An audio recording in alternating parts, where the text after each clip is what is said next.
Chapter 2. Completed.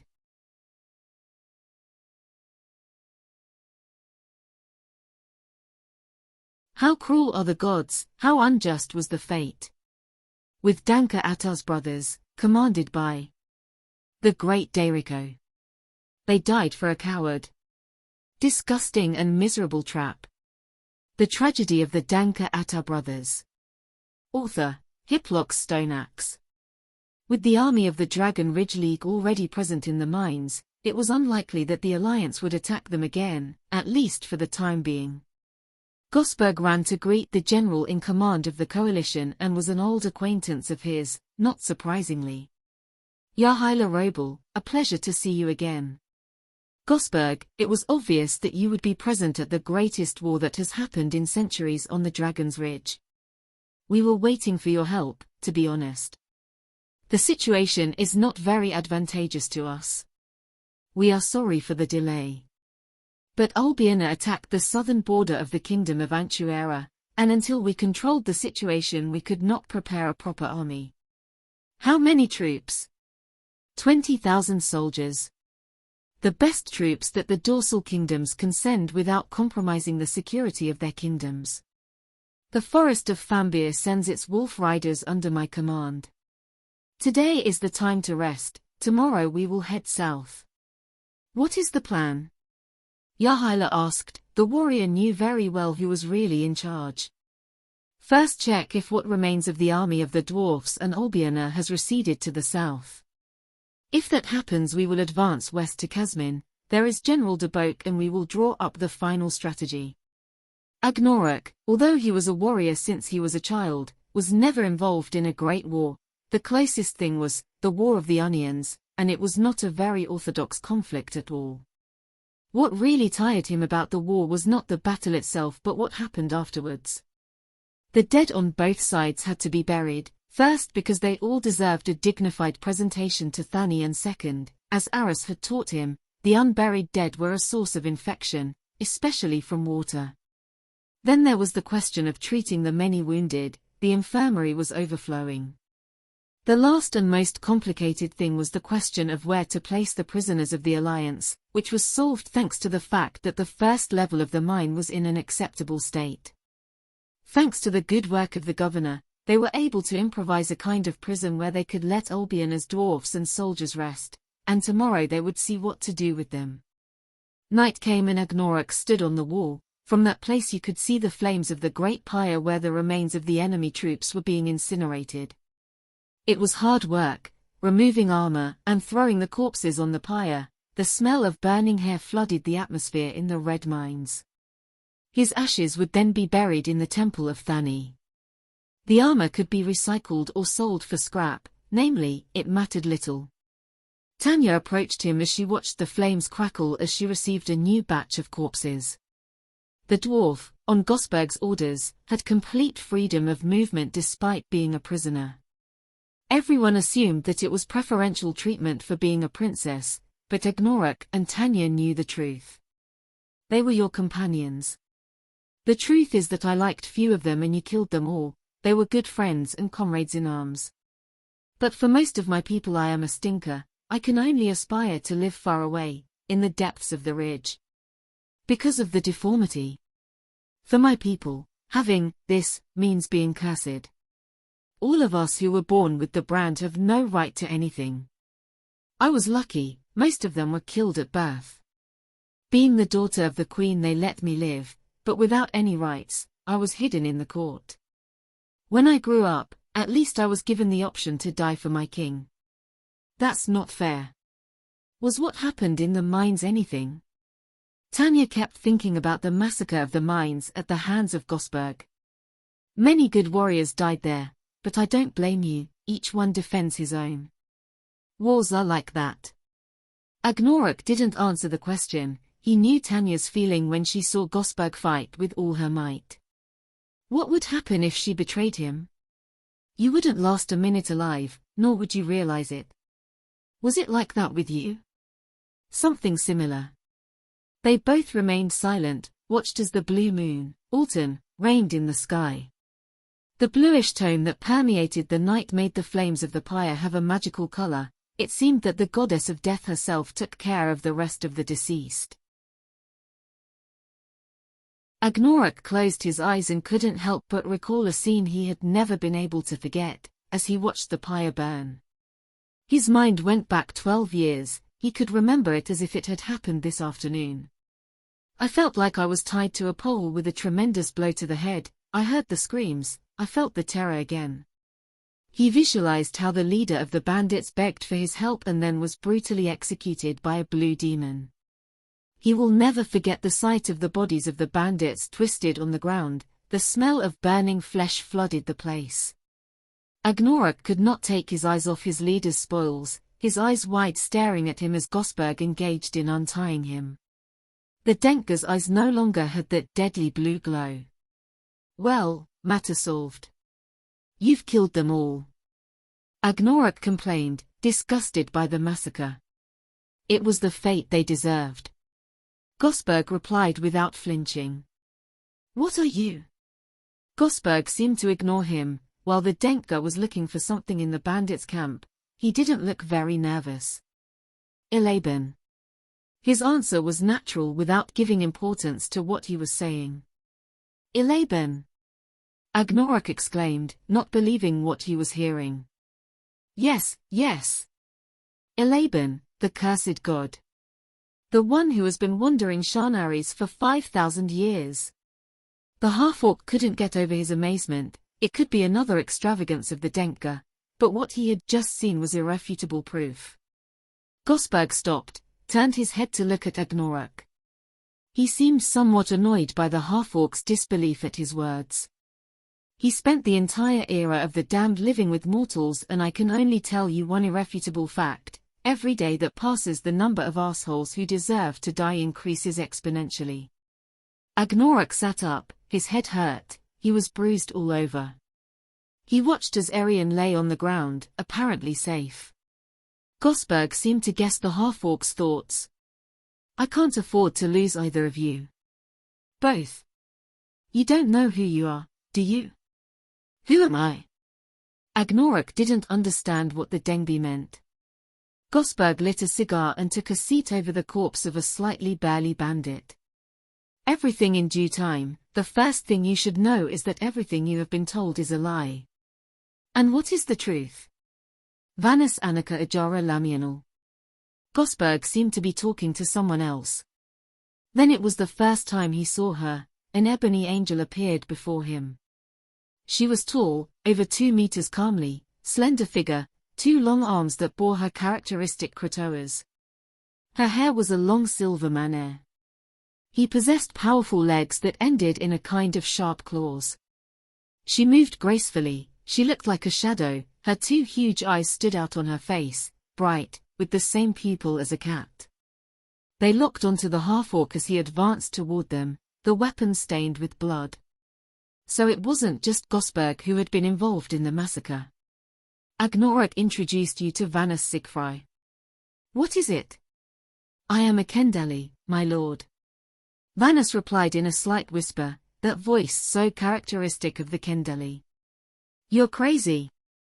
Kendalis are small and harmless. Although Agnoruk had seen at most a handful of Kendalis, he always recognized them by their small size and being completely covered by a robe. Gosberg smiled, bent down to examine the unconscious Aryan. First lie, the Kendalis are the children of the gods, they were created before the elves. Spoke the Denka while affectionately touching Aryan's forehead. But now that their power has languished, they show themselves in a much less powerful form, but that doesn't mean they aren't fabulous warriors when circumstances call for it. Vannus also examined Aryan. He seemed to have a great affection for the young woman. Lord, I have protected her since Caesarea. She was never in real danger except on 2 occasions. No one could follow her trail. I only had to finish 2 in Xeres before your arrival. Gosberg took the young woman and handed her to the Kendali.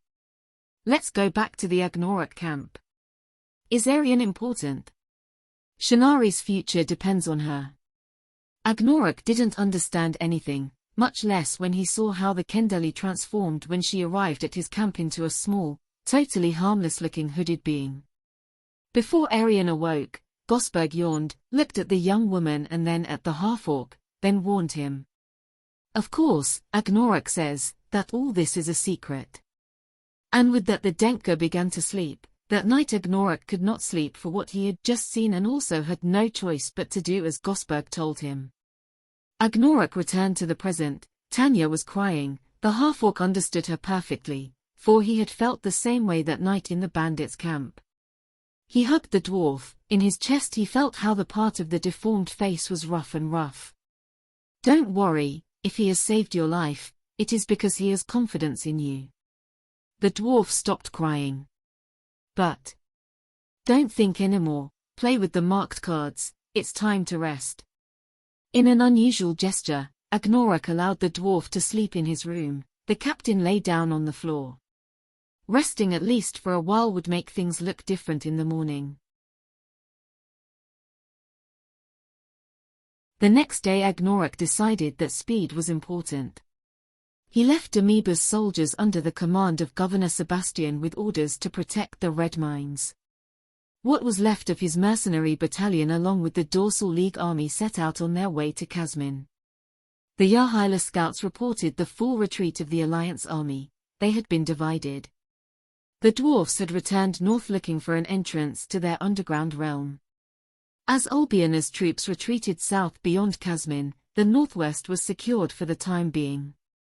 Without delay, they advanced quickly and with little rest towards Kazmin, the ancient capital of the Kingdom of Demenba, most likely also besieged by an alliance army.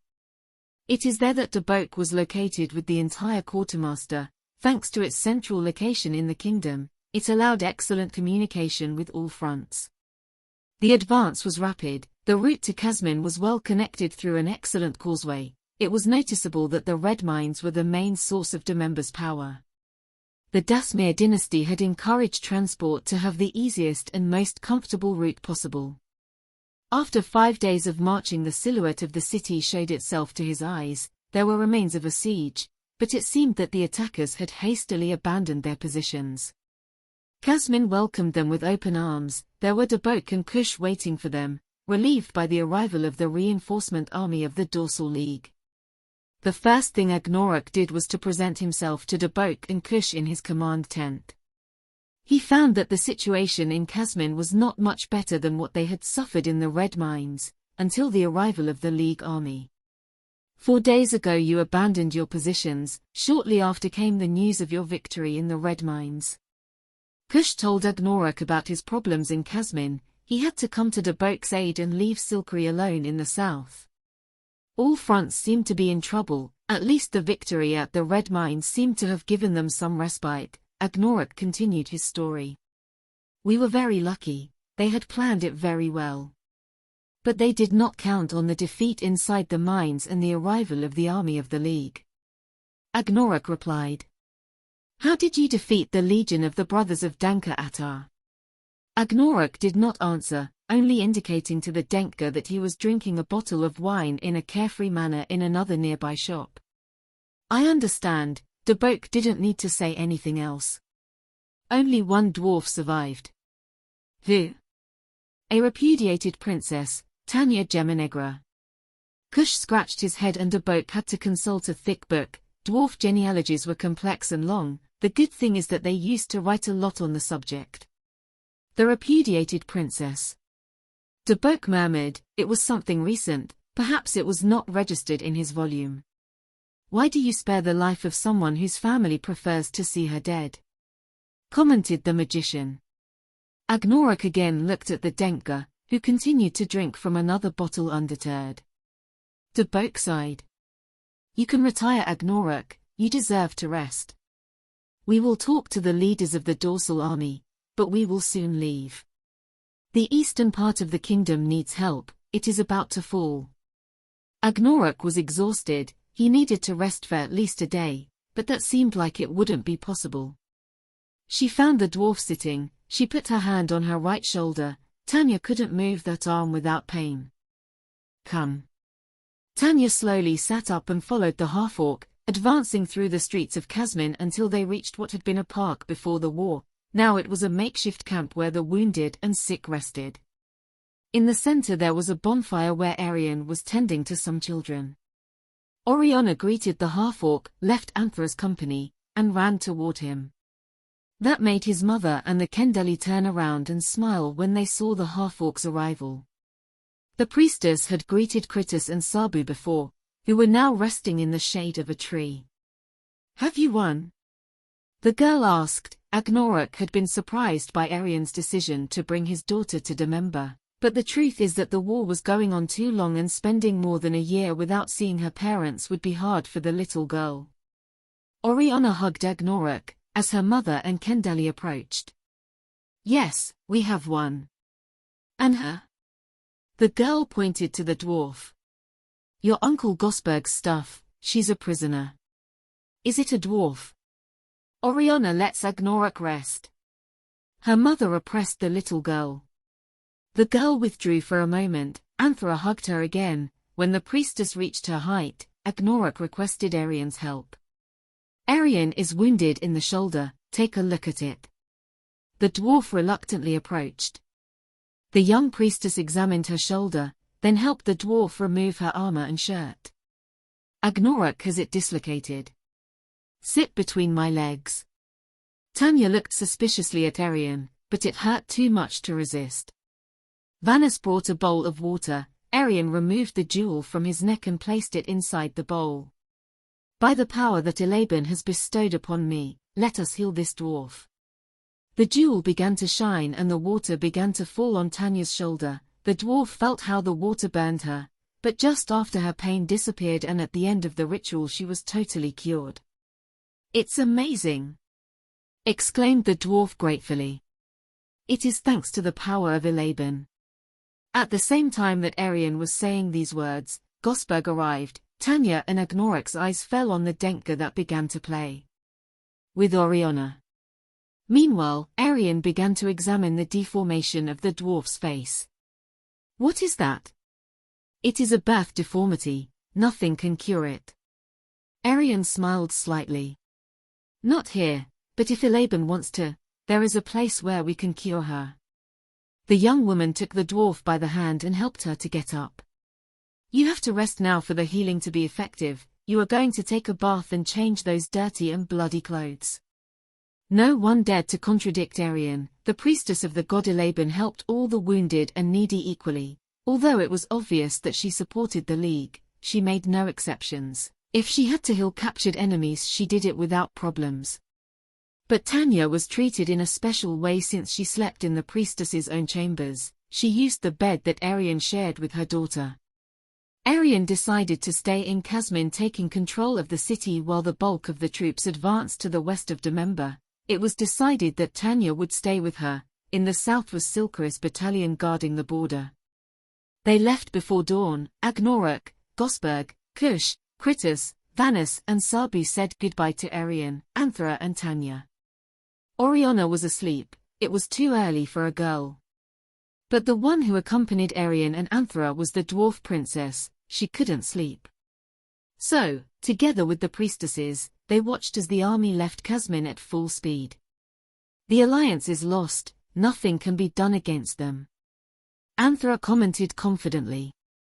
Arian smiled as he saw Agnoruk walking forward with the troop next to Sabu. He didn't like riding a horse at all.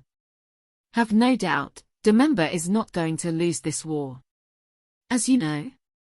Tanya asked. The blind trust of her two companions could not be explained. Arian's jewel flashed. Tanya was surprised. Now she realized that Arian was very powerful. Her face had a gesture identical to Gosberg's. "The Blue Phoenix Company will never allow it," Anthra sentenced.